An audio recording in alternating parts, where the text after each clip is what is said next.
Okay, we're going to do a quick brazing test here on some very heavy metal. That's what I would consider heavy. I mean, as far as my equipment goes, I could never braze this with anything I own. So, if this new tool pulls that off, so essentially if this thing pulls off the braze, I'm going to use this cheap Menards brazing rod. I will fall on the ground and die, basically. Return from the afterlife, edit the video, post it, die again, never to rise. So let's hope the test fails. That way we're all happy no matter what.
Okay, as you can see, I'm catching the entire table on fire.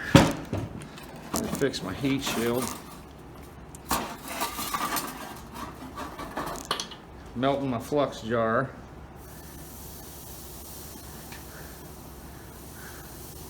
Had to stop for a second. Table's on fire.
out fuel.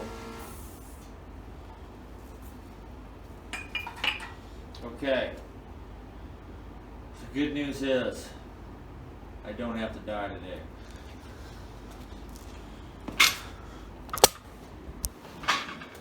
Man, it's so close to brazing. Maybe with some fine tuning. I ran out of gas there. Not to say that it won't braze. That is some heavy metal there. Big old piece of 1/4 inch. It might have a minor braze, but a blowtorch could never do that. There's no way.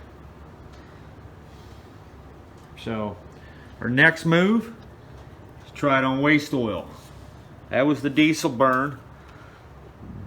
And let's see what we got here. Let's lay this thing down. There it is, dude. The hand dragon. Oh man, that sucker is still glowing hot. Definitely a superb preheat tool. I could think of a million things I'm going to do with this sucker. Brazing is not one of them. It would probably braze some smaller stuff. I went big here. I figured go big or go home. So I'm headed out of here to my place. Man, it was so close to brazing. You can see it actually started to puddle a little bit. We did get some puddle there. So close. Maybe I gotta learn how to use it still. It might be able to braze stuff. I would never use this to braze, but that was just taking way too long. But it does give you an idea of just how darn hot the thing can get. Definitely into it. Very powerful torch right there. This right here does like a maximum of 12,000 BTUs, I think. Probably doesn't say on here. Guys, I also want to point out, be very careful when you're messing around with this kind of thing on concrete floor. I put this heat shield down knowing that the floor would explode. And look at that. I don't think I caught this on video. Well, it's proof we didn't braze. And she almost brazed. We're going to be trying this with waste oil here in a second. I'm going to set this back up. We're going to throw some waste oil in the torch. That's the coolest thing about this is that if you don't have any propane, you can just use old motor oil, which may actually be hotter. I don't know yet. They do sell a propane torch. I think it's like a 500,000 BTU. But with this one running at the rating it's at, and it's not going to run as high on oil because the way oil flows versus diesel. So some cool oil isn't going to put out as much power, but I think we're good to go. I'm just using a small air compressor for this. Small 2 horsepower electric. A smaller one than that would probably work. I will test that to confirm it. But for the most part, it doesn't take a lot of power. I am going to make one of these that's on a longer wand. But I definitely am liking this thing. This would definitely be a handy little device on a boat. I'm talking like maritime, not no little fishing boat. Like maybe even a crab boat or something. Something in Alaska. You need some heat, you're out of propane. You could burn anything in this. The freaking oil out of the deep fryer, for crying out loud. But that's one of the cool things about this is you can burn anything. You can even hook it up to propane. I haven't done that yet. I'm interested to see what propane air mixer would do. But we should be able to hook this directly up to a propane tank and get some pretty exciting things taking place as well. Don't have time to test that just yet, but we are going to test this thing on waste oil next. I will still die if this thing brazes. That would just be so awesome.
she's red.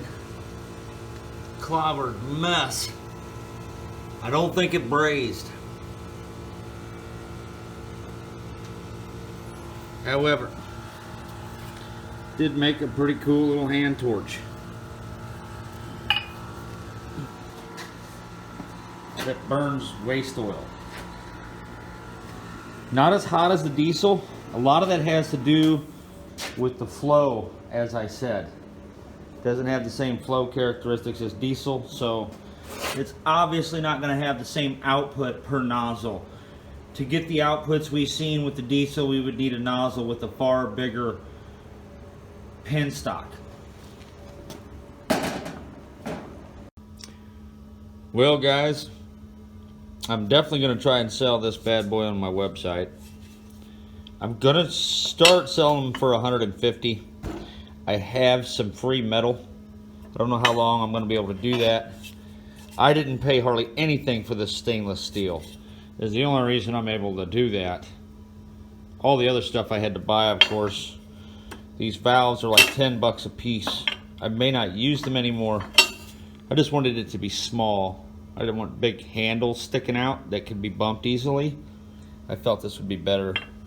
I'm going to put one of these on a stick, like a 3-foot long pole or something, for that kind of work also. One thing I can say, the difference between the fuels, they kind of give and take. The diesel fuel can be unstable because of its flow characteristics. The elevation of the torch affects the siphon, so you get some changes in flame. It's not as stable, I wouldn't say. It's very hard to knock the flame out when this is running on waste oil. Waste oil seems to be more explosive than diesel fuel. I know that sounds stupid, but when you look inside of the combustion, the cyclone on a waste oil flame is far more prominent than the diesel. The diesel flame is obviously hotter, from what I could tell. So far, anyway. Let's take a look at the piece. Oh, man. It's been like an hour and that sucker's still hot.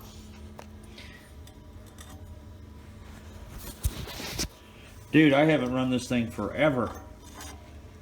Unreal. Some pretty heavy metal there.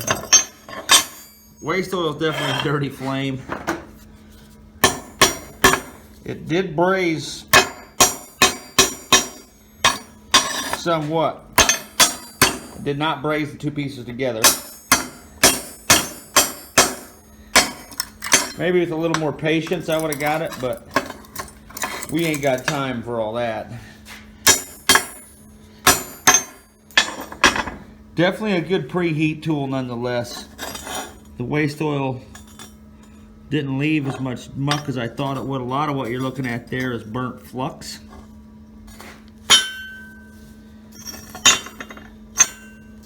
So yeah, definitely got a lot more cherry red out of the diesel than the waste oil. I would imagine the kilowatt difference is drastic. I haven't yet calculated, but I could just tell by the flame and from past experience that you almost get twice the capacity out of an oil burner when it comes to the two different fuels. For instance, if I rated this at 80 kilowatts on waste oil, it'd put out every bit of 160 to 200. It's crazy. So, just because of the viscosity of the fluid, the orifice is very small that the oil comes through, and also the length of the penstock is very important to performance as well.